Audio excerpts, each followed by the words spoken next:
routing systems. There was digital thermometer control systems. There were security systems. There was electric locks and photovoltaic arrays. And then there was the famous card readers. Oh, rubber slide, hold on. Card readers. And buildings became complex. There was so much to control. Everything had a wire and it went back somewhere, and somebody had to monitor all that. And that is now the beginnings of the profession. So a facility manager is usually invisible. In fact, you only know they exist when there's a problem. Last night we were at a tour of a bone harvesting plant not far from here. They get bones from donors. They come in bags. They're stored at minus 70 degrees Celsius. They're in lockers and lockers and lockers, a warehouse. And they take the bones and they carve them up. It's all clean room. All clean room. They're all in the spacesuits and working with these bone parts that people have donated. And they carve the bones to make little things that you might need in an operation. They mash the bones to make a paste and for repairs. They demineralize the bones and take out the calcium, and you're left with protein, and that becomes a lattice. Somehow, when you put that into a human body, the body says that's friendly protein, and it will calcify and build and bridge over it. So part of that operation was the air conditioning went out during our, we were sitting there listening to a presentation. So you can hear pump up on the roof, but the facility manager is the person invisibly behind the scenes that you don't know until there's a problem. And then when there's a problem, you really need that person. So it could be one building. They could be managing a campus of buildings. In fact, I know your facility manager here. He's joined our organization. You can be managing just one system in a bunch of buildings, or you can be doing a network across the United States.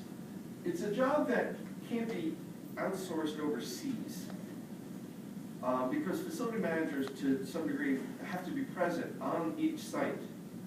So we're going to see in the video.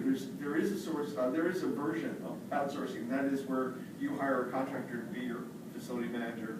But generally, facility managers will remain with the building, which is good job security. It can't be outsourced to India.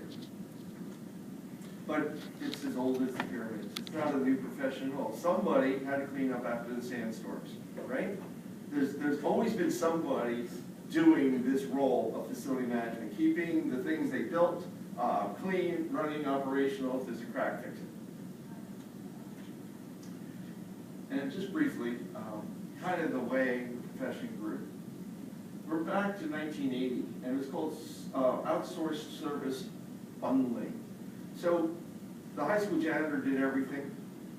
Eventually came up to a room and he's now called the custodian. Later we call them maintenance engineers, environmental engineers. But in this era, it was getting too much to handle alone, so you would hire a crew to come in and do a certain job, cut the grass down instead of doing it ourselves, or clean the rooms. We don't think twice about it today, but it had to start somewhere. And so what happened is, with that service bundling, there became a kind of a building services manager. The building services manager managed these contracts, and there's two kinds of parts of facility management: hard services and soft services. Hard is everything to do with the building, including the furniture. Soft services is everything to do with the people, such as taking out their garbage, cleaning, pest control if there's a problem, distribution of mail. Everything that has to do, even distribution of information, have to do with people. So now there are all these bundles of things that you can, it's common to have IT sometimes off-site. So the building services manager is managing all these bundles. When it starts to get more complicated, in the 90s and 2000, we're adding hard services. There's lots of construction going on, so the facility manager has to manage this building, and he's being asked to think about or work with the architects and engineers about another building. They'll plan it. So now it's a planning role. Then now there's energy contracting, because energy becomes so expensive. Maybe we can buy it cheaper. Maybe we can cool our buildings at night when power costs less. And so there's all those kinds of components being added. Now the soft services, something new. child care at work. Remember back in the last century, started to have child care centers and carpooling and office transports, and somebody has to care for that and have a fuel place for it. So it gets more and more complicated, but it's still a horizontal management platform for the facility manager. But because of all these systems, and because people care about the cost of energy, there's reporting and measuring. And that reporting and measuring now gets the eye of the C-suite, the CEO, CFOs, CCOs of the world. And they now want to hear about how much does this cost us? How many people really use the carpool? Is this effective? And so we begin to shift from a horizontal integration to a vertical integration at the beginning of this century. And then, because of sustainable design and other things that come to the forefront, there's a mission and vision of the company, and they realize it's the facility manager who implements a lot of the mission and vision, at least sustainability. And so now it's not just like a symbol of vertical, it becomes truly integrated vertical model where the facility manager actually feeds into the strategy of the corporation, where he has ideas, she has ideas, and they're discussed and they feed back and they can turn into actual strategy for the company or a suite of buildings that they're managing. So the facility manager has really grown in his role to today. However, there are only 29 colleges and universities in the world, not just this United States map I'm showing, that teach facility management. One we'll see is in the Netherlands, another in Switzerland, another in Hong Kong, a bunch here in the United States, but there are none in New Jersey. And that's where Brookdale came in. We are, I'm the president, did you mention that? I think I did. I'm the president of the New Jersey chapter of the International Facility Management Association. And I'm also full-time architect running my own practice. And how did I get involved in this is because one of my clients, a facility manager, became a personal friend. It was, if you ever heard of the Doris Duke Estates, and now it's an environmental center, I was there at the time it was transitioning from basically botanical gardens to an environmental mission. He was a facility manager, we became friends, we studied together, we started to teach together and help other people get the LEED credential, if you know what that is, LEED AP. And then the AIA came to me and said, you guys are teaching this stuff, can you teach for us? And then the USGPC came to me and Obama gave out that stimulus money. You're talking to somebody that actually got stimulus money, right? You never see where it went. So I was a paid green jobs instructor for the stimulus program. So I've been involved in this for years from different perspectives. And then he becomes president and he says, Dennis, I want you to be president after me. And I go, well, I had to go into all the meetings to support him. But then I had never any ambition to be where I am, but I actually love it. Because what has happened is these educational opportunities have opened up. I've become a qualified trained instructor, went through a rigorous program under the ANSI standards so that I could teach not only college environment, I could teach and credential programs. Now, those standards, I can teach anywhere in the world that recognizes these credentials, and that's about 200 countries. So this is not to say that, it's also to say these credentials are recognized in those same countries. There's portability of these credentials. It's not a Brookdale credential. This is an international credential, and it's the gold standard. So, it's a great career with a great need. There are nearly 100%, it's nearly 100% job placement. And why? Here, the second point is why. In the next 10 years, nearly 50% of the existing FM workforce will retire, and the current demand for new hires will skyrocket. That is a staggering statistic. And a lot of those people retiring, how did they become facility managers? They were that boiler operator, they were a plumber, they were an electrician.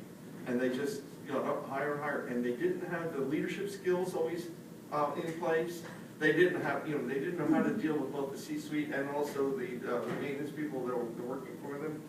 So they had to acquire those skills. What does our program do? Is it's human asset management, it's building management, it's aligning with the mission and vision of a corporation. It is a job, as you can see, that when you, I don't know, maybe they self-select, but it's got a high level of job satisfaction. Kind of, whereas the dentists have the highest suicide rate among all professionals, facility managers have one of the highest levels of job satisfaction. But it's very stressful. And a good military mind helps, kind of, okay, there's a crisis. How are we going to get through this? That kind of stress. You have to keep your calm and not let everybody know that you're nervous, kind of job. And you run it from your cell phone. Okay. But think about this. Facility managers also have the single most impact on sustainability, energy, and the quality of life of a lot of things that I can think of. I, as an architect, can design a green building. I'll talk about that later. But for it to stay green, you need somebody to manage it. Buildings account for 60% of all energy use in the United States. We spend 90% of our time indoors. We're like, right now, we're wedded to buildings. FMs are responsible for the sustainable practices, everything from how you manage waste to how you're going to consume the energy and not consume the energy, and what's your carbon footprint this week and what's it going to be next year. And also, as I told you, the facility manager is a little bit of invisible until there's a problem, but when the elevator's stuck, you're really glad you have one around. There are 87 billion square feet of commercial space in the United States, and that grows 10% every year. And also, what's interesting now, we're having talks on emergency preparedness, disaster, business continuity. How do you continue in your business after disruption like Sandy, when you've been out of power for 2 weeks and your CPUs are down, or yes. Is in these courses, do you, the business continuity, do you cover that? No. No. We talk about it. So do they get training in that? That's the third module. So we have the SFP, the FMP, and we're not teaching it here yet, but the CFM, probably to come. Mm-hmm. Certified facility manager. And there's 11 core competencies in that. Uh-huh. And one of those is disaster and business continuity. That's actually the first module, communication and emergency preparedness. Mm-hmm. But I'm also on the board of the Red Cross, and if anybody wants to go to our gala tonight, the American Red Cross is the largest provider of disaster preparedness training in the country. So sometimes the way you have to do it is a little symbiosis of you need a skill, you go over here and kind of have to garner it. The FMP tells you, it's a knowledge-based credential.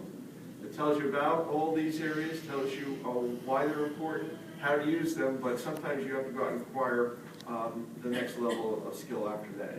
This is I wouldn't say it's introductory because it's a very, very intense credential to get, but it isn't comprehensive like the third credential, the CFM, where it takes you into those levels. Okay. And this is accredited?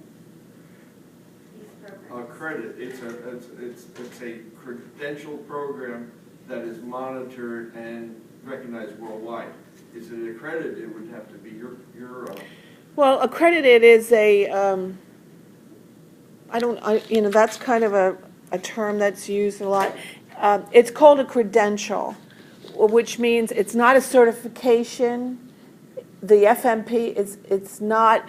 The certification comes at the third level, the CFP. Then you're a certified facility manager. But the students who come and take the FMP and the SFP, they get what is called a credential. There's your name, comma, FMP.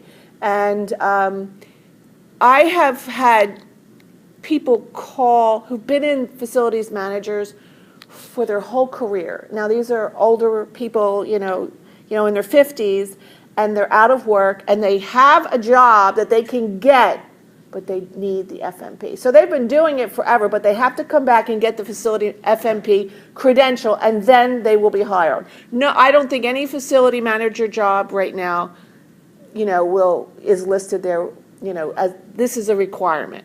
You must have the FMP. We work with unemployed people all the time, and they're like, I have this job, I can get it, I got to get in this program. And this is a program that is on the workforce investment, like unemployed people can come and take this, and they're funded for it. So So they do they graduate